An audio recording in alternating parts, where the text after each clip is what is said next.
Yuunivarsiitiin Booranaa loogoo isaa gara barreeffama afaan Oromoon dursuutti geeddarachuu isaa ifoomse. Ajajaan itimaa jiru shubii waliigalaa waraana Itoophiyaa Fiild Maarshaal Biraanuu Juulaa asxaa haarawaa humna addaa waraana Itoophiyaa ifoome eebbisiisuu mul'ate. Itoophiyaan buufata boba'aa ishee Jibuutii keessatti argamu gara buufata dooniitti jijjiiruuf kaayeffattee jiraachuu ishee gabaafamaa jira. Boordiin filannoo biyyaalessaa Itoophiyaadhaa meeshaalee galmee filattootaa filannoo biyyaalessaa torbaffaaf paakeejii barbaachisu raabsuuf adeemsa keessa akka jiru itti gaafatamaan loojistiksii boordii filannoo biyyaalessaa obbo Malaaqee Alulaa guyyaarraa beeksise. Waraana Xaaliyaanii fi Itoophiyaa gidduutti geggeeffamaa ture keessatti gaheen gootonni Oromoo taphachaa turan olaanaa ta'uu isaa ibsame. Daawwattoota fi hordoftoota Hegeree Miidiyaa nageenya keenya bakka jirtan maratti sinaa dhaqqabu guyyaan irraa 20 barri 2026 kanneen amma sirriitti hangafoota oduu Hegeree Miidiyaati amma bal'ina oduutti aanse. Yuunivarsiitiin Booranaa loogoo isaa gara barreeffama afaan Oromoon dursuutti geeddarachuu isaa ifoomse. Yuunivarsiitiiwwan Itoophiyaa keessatti argaman hedduu isaanii loogoowwan isaanii kanaan dura afaan Amaaraa fi afaan Ingiliffaatiin barreeffamaa kan ture yoo ta'u, yeroo dhiyoos yuunivarsiitiileen naannolee Oromiyaa keessatti argaman loogoo isaanii afaan Oromootiin dursuun afaan Ingiliffaatii fi afaan Amaaraa cinaatti dabalaa turuun isaanii beekamaadha. Kanuma wal qabatee yuunivarsiitiileen naannolee biraa keessatti argamanis fi loogoowwan garaagaraa yeroo irraa gara yerootti geeddarataa kan dhufan yoo ta'u, torbeemaa kana keessa yuunivarsiitiin Booranaatis loogoo isaa gara afaan Oromootiin dursuutti jijjiirachuun geeddaratee jira. Kanaan dura yuunivarsiitiilee naannoo Oromiyaa keessatti argaman kanneen akka yuunivarsiitii Haramaayaa, yuunivarsiitii Amboo, yuunivarsiitii Mattuu fi yuunivarsiitiilee Madda Olaabuu dabalatee yuunivarsiitiilee biroo afaan Oromootitti geeddaratanii kan jiran yoo ta'u, isaanan hafan naannoo Oromiyaa keessatti loogoon isaanii afaan Amaaraatii fi afaan Oromootiin kan hanga ammaatti jiru ta'us garuu yuunivarsiitiin Booranaa loogoo isaa afaan Oromootitti geeddarachuu isaa ifoomsee jira. Sababbiin isaas afaan Oromoo guddina barnootaa fi eenyummaa Oromoo beeksisuu qofa osoo hin taane barattootaafis akka ofitti amanamummaa fi kabaja afaan isaanii qabaatan guddisaa kan jedhame yoo ta'u, barattoonni yuunivarsiitii fi hawaasni naannawa sanii yeroo dheeraadhaaf loogoon yuunivarsiitichaa akka afaan Oromootitti jijjiiramuuf gaafachaa turanii jiru. Tarkaanfiin kun akka fakkeenyummaatti hawaasa barnootaa hundaaf mul'ata aadaa, afaanii fi eenyummaa ofii kabajuun milkaa'inaa fi waliin jireenya cimaa ijaaruu keessatti bu'uura akka ta'es kan ibsamee jiru yoo ta'u, barattoonni fi hawaasni yuunivarsiitii Booranaa tarkaanfiin kun sirrii ta'uu fi yeroo ammaa kana loogoon isaa jijjiiramutti gammachuun itti dhagahamu isaa ibsataa jiru.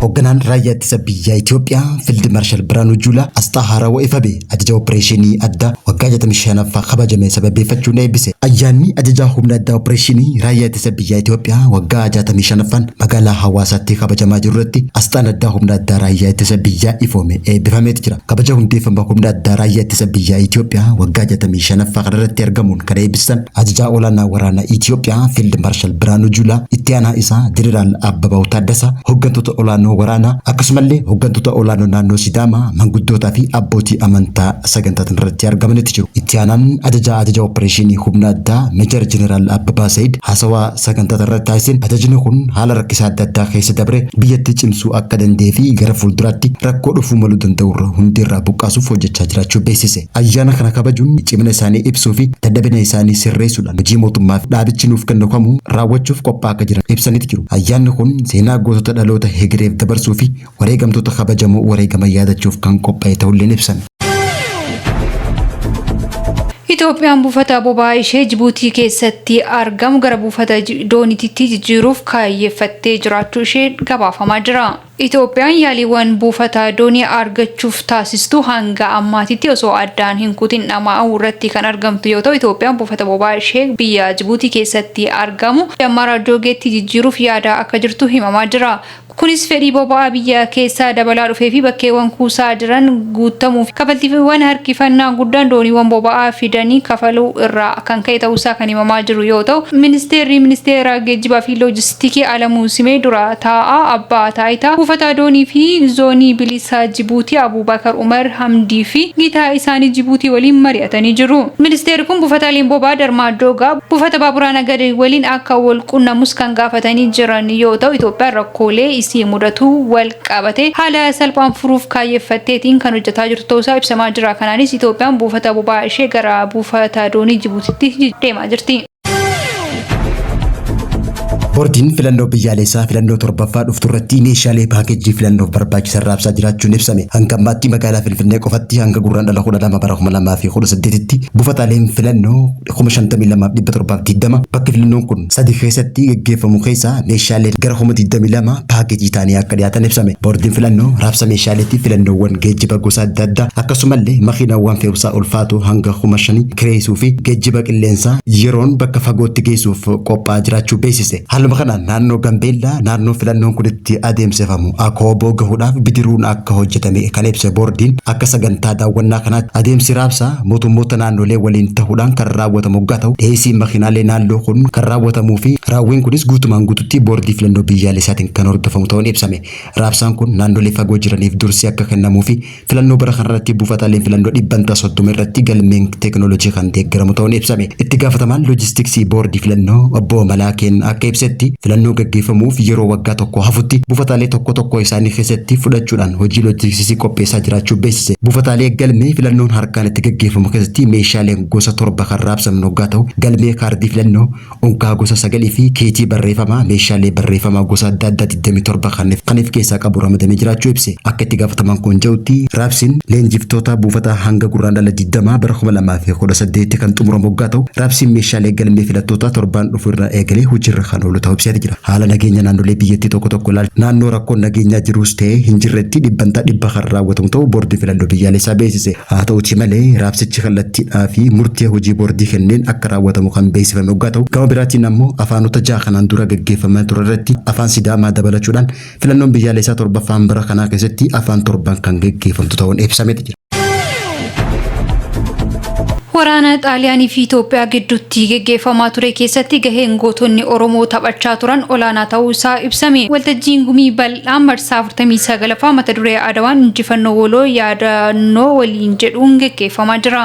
Waltajjiin gumii bal'aa marsaa 49ffaa mata duree Adawaan injifannoo waloo yaadannoo waliin jedhuun qindaa'uun biiroo kominikeeshinii waajjira pirezidaantii mootummaa naannoo Oromiyaan guyyaa har'aa gaggeeffamaa oolee kan jiru yoo ta'u gumii bal'aa marsaa 49ffaa waltajjii pirezidaantii Oromiyaa mata duree Adawaan injifannoo waloo yaadannoo waliin jedhuun qophaa'e irratti waraqaa qorannoo kan dhiyeesse Yuunivarsiitii Haramayaatti barsiisaa fi qorataan seenaa kan ta'an Dr. Rattaa Dhugumaa ibsa kennaniin injifannoo Adawaa seenaa waloo uummanni Itoophiyaa waliin qabu waggoota dheeraaf biyya isaanii ittiin eeggatan yoo jedhani kana keessatti gaheen gootonni Oromoo fi qondaaltonni waraanaa Oromoo taphatan olaanaa ta'uusaa himanii jiru. Waraana Adawaa keessatti sabaa fi sablammoonni fi uummattoonni waamichi biyya baraaruu taasifame osoo wal hin qoodin injifannoo fi tokkummaan kan irratti hirmaatan yoo jedhani seenaa xiqqaa guddaa beekuu fi wallaalaa barsiisuun dhiiraa fi dubartii hirmaachisuun immoo seenaa dhalootaa jajjabeessuun gamatti biyya keenya gara fuulduraatti akka itti fannu nu taasisaa jedhanii jiru. Adawaa irraas tokkummaa humnaa fi injifannoo akka argamuu danda'u baranneetii jirra kan jedhan hirmaattonni waltajjichaa dhaloonni amma jiru rakkoo biyyaa mudatu fi birmadummaa biyyaa sarbuu wal